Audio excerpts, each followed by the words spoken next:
사람은 태어나는 순간부터 누군가의 도움 속에서 살아간다. 하지만 우리는 자라면서 점점 혼자 해내야 한다는 말을 더 많이 듣는다. 의지하지 말라고, 기대지 말라고, 스스로 해결하라고 배운다. 그래서 어느 순간부터 도움을 받는 일을 부끄러워하기 시작한다. 나는 한때 혼자서도 충분히 잘 살아갈 수 있다고 믿던 사람이었다. 누군가에게 부탁하는 일이 싫었다. 부탁은 빚 같았고 도움은 약함의 증거처럼 느껴졌다. 그래서 어떤 일이 생기면 늘 혼자 해결하려 했다. 힘들어도 티내지 않았고 괜찮지 않아도 괜찮다고 말했다. 사람들은 그런 나를 보며 강하다고 했다. 하지만 사실 나는 강한 사람이 아니라 도움받는 방법을 모르는 사람이었다. 38이 되던 해였다. 일이 한꺼번에 무너졌다. 회사에서는 구조조정이 시작됐고 오랫동안 준비하던 프로젝트는 취소됐고 친하게 지내던 사람들과도 자연스럽게 멀어졌다. 처음에는 괜찮다고 생각했다. 이 정도쯤이야 혼자서 다시 시작하면 되지. 나는 늘 그렇게 해왔으니까. 하지만 그때 처음 알았다. 인생에는 혼자서는 감당할 수 없는 무게가 있다는 걸. 하루는 밤늦게 집으로 돌아오는 길이었다. 버스 창문에 비친 내 얼굴이 낯설게 느껴졌다. 눈은 충혈되어 있었고 표정은 텅 비어 있었다. 그날 처음으로 이런 생각이 들었다. 나 지금 많이 힘든데. 그런데 그 말을 누구에게도 할 수 없었다. 도움을 요청하는 방법을 몰랐기 때문이다. 며칠 뒤였다. 회사 선배에게서 메시지가 왔다. 요즘 얼굴이 안 좋아 보이던데 괜찮아? 나는 자동처럼 답장을 보냈다. 네, 괜찮습니다. 그리고 휴대폰을 내려놓았다. 하지만 몇 분 뒤 다시 메시지가 왔다. 괜찮지 않은 거 알아. 밥이나 먹자. 그날 나는 처음으로 누군가 앞에서 괜찮지 않다고 말했다. 말을 꺼내는 순간 이상하게 눈물이 났다. 나는 울 이유가 없다고 생각했는데 눈물이 멈추지 않았다. 선배는 아무 말도 하지 않았다.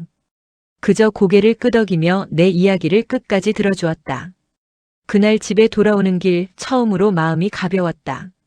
문제가 해결된 건 아니었다. 상황도 달라지지 않았다. 그런데 이상하게 숨이 쉬어졌다. 그때 처음 깨달았다. 사람은 해결이 아니라 함께 버티기 위해 도움을 받는다는 걸. 그 후로 나는 조금씩 변하기 시작했다. 혼자서 해결하려던 일을 가끔은 도와줄 수 있어? 라고 말해보기로 했다. 처음에는 입이 떨어지지 않았다. 부탁하는 말은 생각보다 어려웠다. 거절당할까봐, 부담이 될까봐 두려웠다. 하지만 놀랍게도 사람들은 대부분 이렇게 말했다. 그럼. 그 짧은 한마디는 생각보다 따뜻했다. 우리는 자주 착각한다. 도움을 받으면 약해지는 줄 안다. 하지만 사실은 그 반대다. 도움을 요청할 수 있다는 건 자신의 한계를 인정할 수 있는 용기이고 누군가를 믿을 수 있다는 증거다. 혼자서 버티는 건 강함이 아니라 고립일지도 모른다. 어느 겨울날이었다. 폭설이 내리던 날 퇴근길에 차가 눈길에 빠졌다. 아무리 엑셀을 밟아도 차는 움직이지 않았다. 나는 한참을 혼자서 바퀴를 밀었다. 손은 얼어붙었고 신발은 눈에 젖었다. 그때 어디선가 사람들이 다가왔다. 말없이 차 뒤에 서서 함께 밀어주었다. 하나, 둘, 셋. 차가 눈길에서 빠져나왔다.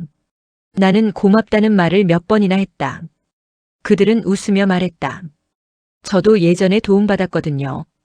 그 말이 오래 마음에 남았다. 도움은 빚이 아니라 이어지는 것이라는 걸. 그날 처음 알았다. 우리는 서로의 인생을 직접 살아줄 수는 없다. 하지만 서로의 인생을 조금 가볍게 해줄 수는 있다. 누군가에게는 작은 말 한마디가, 누군가에게는 짧은 손길 하나가, 누군가에게는 잠깐의 시간 나눔이 삶을 다시 버티게 하는 힘이 된다. 어느 날 친구가 이런 말을 했다. 나 요즘 힘든데 그냥 같이 있어줄래? 예전의 나라면 해결책을 찾으려 했을 것이다. 무슨 말을 해야 할지 고민했을 것이다. 하지만 그날 나는 그냥 말했다. 응, 갈게. 그리고 우리는 아무 말 없이 오래 앉아 있었다. 그날 깨달았다. 도움은 거창한 것이 아닐지도 모른다. 함께 있어주는 것만으로도 충분할 때가 있다. 세상은 혼자 살아갈 수 있도록 만들어지지 않았다. 사람은 서로를 필요로 하도록 태어났다. 누군가는 누군가의 부모가 되고, 누군가는 누군가의 친구가 되고, 누군가는 누군가의 위로가 된다. 우리는 서로의 인생의 작은 다리처럼 놓여 있다. 가끔은 도움을 받는 사람이 되고, 가끔은 도움을 주는 사람이 된다. 그리고 어느 순간 깨닫는다. 우리는 번갈아가며 서로를 살아가게 하고 있었다는 것을. 이제 나는 안다. 혼자서 버티는 삶은 오래가지 못한다는 걸. 사람은 혼자서는 무너지기 쉽지만 함께라면 오래 버틸 수 있다. 인생이 무거워질 때 혼자 견디려고 애쓰지 않아도 된다. 도움을 요청하는 것은 약함이 아니라 살아가겠다는 의지다. 그리고 누군가의 손을 잡는 순간 세상은 조금 덜 무거워진다.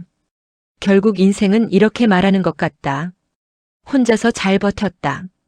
이제는 함께 가도 괜찮다. 우리는 혼자 태어나지 않았고 혼자 살아가지도 않는다. 그리고 마지막에 남는 건 혼자 해낸 기억이 아니라 함께 버텨낸 시간들이다. 사람은 혼자 강해지는 것이 아니라 서로 기대며 오래 버티는 법을 배운다. 도움을 받았다는 기억은 빚이 아니라 다시 누군가를 도울 수 있게 하는 씨앗이다. 인생이 무너지는 순간에도 사람이 곁에 있다면 그것은 실패가 아니라 잠시 멈춘 시간이다. 혼자서 버틴 시간은 강함을 만들고 함께 버틴 시간은 삶을 만든다. 결국 인생이 우리에게 남기는 한 문장은 이것이다. 혼자 잘 살아낸 날보다 함께 버텨낸 날이 더 빛난다.